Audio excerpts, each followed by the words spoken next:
चलिए। सुप्रभात प्यारे बच्चों, आप सब कैसे हैं। उम्मीद करती हूँ आप सब अच्छे होंगे और सभी बाहर जाते समय मास्क का प्रयोग कर रहे होंगे और अपने हाथों को बार बार सैनिटाइज कर रहे होंगे। और हमने काल से पहले हमने यहाँ पढ़ा था, ठीक है, और अब हम पढ़ेंगे काल।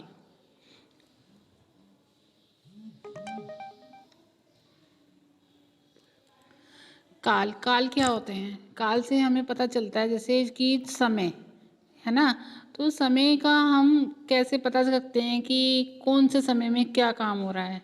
तो जो समय चल रहा है उसको तो हम कहेंगे वर्तमान काल, और आने वाले समय को कहेंगे भविष्य काल, और जो बीत चुका है उसे कहेंगे हम भूतकाल। जैसे यहाँ पर लिखा है, रचना कल बीमार थी, यानी कि थी, अब वह स्वस्थ है, यानी कि अब है, वो क्या है, ठीक है। तो कल वह विद्यालय जाएगा, और ठीक होने के बाद वो कहाँ जाएगा, विद्यालय। तो तीनों काल इसमें आ गए, थी भूतकाल, है वर्तमान काल, जाएगा भविष्य काल।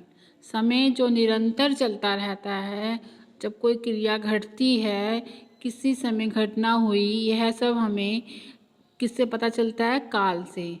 जब वह उसका वर्तमान काल, उसके पूर्व जो घटा वह भूतकाल, जो होगा वह भविष्य काल कहलाता है। व्याकरण में 3 काल ही माने गए हैं, भूतकाल, वर्तमान काल, भविष्य काल। काल के भेद देखिए, सामान्य भूत, अपूर्ण भूत, पूर्ण भूत और आसन भूत, संदिग्ध भूत, हेतु मत भूत। ये तो भूतकाल के भेद हो गए, यानी कि सामान्य जो चल हुआ हो गया, अपूर्ण जो अधूरा था, ठीक है, संदिग्ध मतलब संदिग्ध है, और ऐसी वर्तमान काल के भी 3 भेद हैं, सामान्य वर्तमान काल, तात्कालिक वर्तमान काल, संदिग्ध वर्तमान काल। और ऐसे भविष्य काल के 2 भेद हैं, सामान्य भविष्यत काल और संभाव्य भविष्यत काल। उसके बाद हम पढ़ेंगे वाच्य। वाच्य, सुधा पुस्तक पढ़ती है, सुधा के द्वारा पुस्तक पढ़ी जाती है, सुधा से पुस्तक पढ़ी जाती है।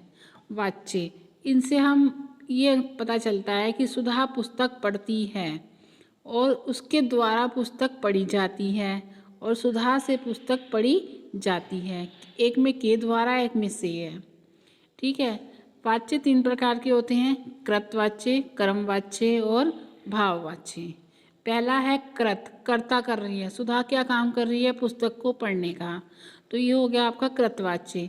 सुधा के द्वारा पुस्तक पढ़ी जा रही है, तो यहाँ पे आ गया आपका कर्म, क्या हो गया, पुस्तक, तो के द्वारा, ये आपका हो गया कर्मवाच्य। सुधा से पुस्तक पढ़ी जाती है, यानी कि ये हो गया भाववाच्य, जहाँ भाव होता है वो पढ़ी जाती है।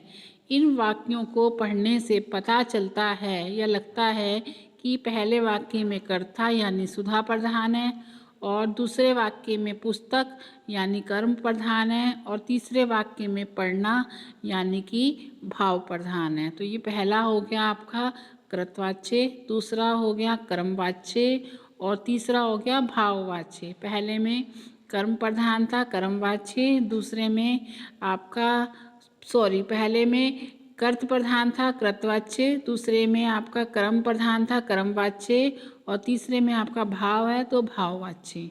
तात्पर्य यह है, किसका अर्थ यह है कि जब कर्ता को कुछ करना है तो उसके कर्तृत्व को प्रधानता दी जाती है, तब कृतवाच्य होता है, और कर्मवाच्य में कर्ता के कर्तृत्व को दबाकर कर्म उभारने का प्रयास करता है। ऐसी स्थिति में कभी कभी कर्ता का लोप भी हो जाता है, वो दिखाई नहीं देता। और वाच्य यही हैं आपके कृतवाच्य, अकृतवाच्य।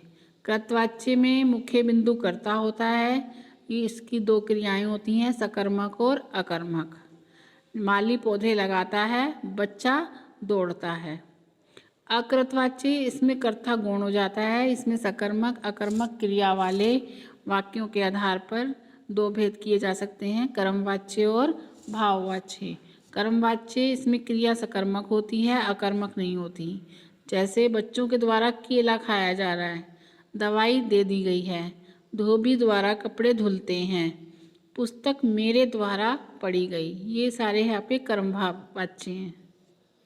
भाव, जिसमें भाव की प्रधानता होती है, इसमें अधिकतर जा, मुझसे, जा लगा होता है। पढ़ा जाता है या पढ़ा नहीं जाता, खाया जाता है या खाया नहीं जाता, तो इस प्रकार से होता है।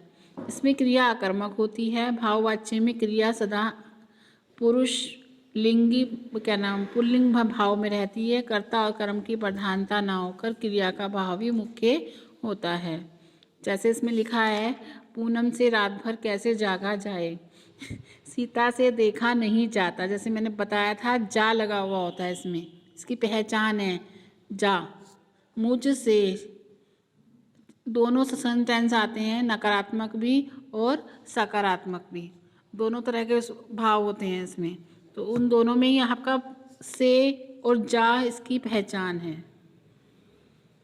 कृतवाच्य से कर्मवाच्य बनाने के लिए कर्ता तथा कर्म का स्थान परिवर्तन वक्ता पर, बोलने वाले पर निर्भर होता है। पुस्तक सुधा द्वारा पढ़ी जाती है या सुधा पुस्तक के द्वारा पुस्तक पढ़ी जाती है। कर्ता के बाद के द्वारा से ये लगाए जाते हैं परसर्ग। परसर्ग मतलब होता है चिन्ह, ठीक है।